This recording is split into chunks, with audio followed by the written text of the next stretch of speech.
I'm Taylor from Western Digital Support. In this video, we're going to show you how to delete the current RAID set off of your JBOD shuttle unit and configure a new RAID set. Please be aware that this process is data destructive and that we do recommend backing up any data prior to starting this process. Now, let's get started. We are first going to download and install the JBOD software utility. This utility is what allows you to change the RAID level and monitor the health of the drives. Once installed, go ahead and open the software. You will then see a lock icon in the bottom left corner. Click that icon and enter your computer's password. This will allow you to start making changes in the software. In the top ribbon, click Disk Array. In the window that opens, mouse over the three dots on the right and click Delete. You will get a prompt that deleting the disk array, that all data on the disk array will be lost. Type in the word Confirm and click the Confirm button. A prompt will show that the disk array was deleted successfully. We are now ready to create the new disk array. Click on Create Disk Array in the top right corner. Enter an alias for the drive. This name will only be seen inside the JBOD software utility. Next, click the drives you want to use in the disk array. Selected drives will highlight blue. Then click Submit.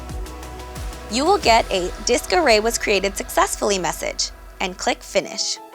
Now, click the Logical Drive tab in the top row ribbon. Click Create Logical Drive button in the top right corner and then click Next on the window that appears. Enter an alias for the drive.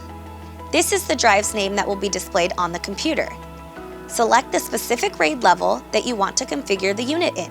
Check the box next to Format and click the Add button. The disk array will be added under the new Logical Drive section on the right. Now click Submit. You will get a Logical Drive was created successfully prompt. If creating a RAID 0, the drive will be ready to use and you're all done. If you're creating a RAID 1, 1E, 5, 6, 10, 50, or 60, then it will show synchronizing under the status section, and the RAID will need time to be created. The synchronization process does take about 2 hours per terabyte to complete. During the synchronization process, you can click on the background activities on the top row ribbon. In here, you can find the synchronization progress bar to see how far along the RAID build is. During this time, the JBOD shuttle will mount on desktop and you can use the device. Please be aware, speeds may be up to 30% slower than expected until the synchronization has finished. And that's how you configure a new RAID set. We hope this video was helpful for you. For more helpful how-tos, self-help videos and tips, subscribe to our YouTube channel. Thank you for watching.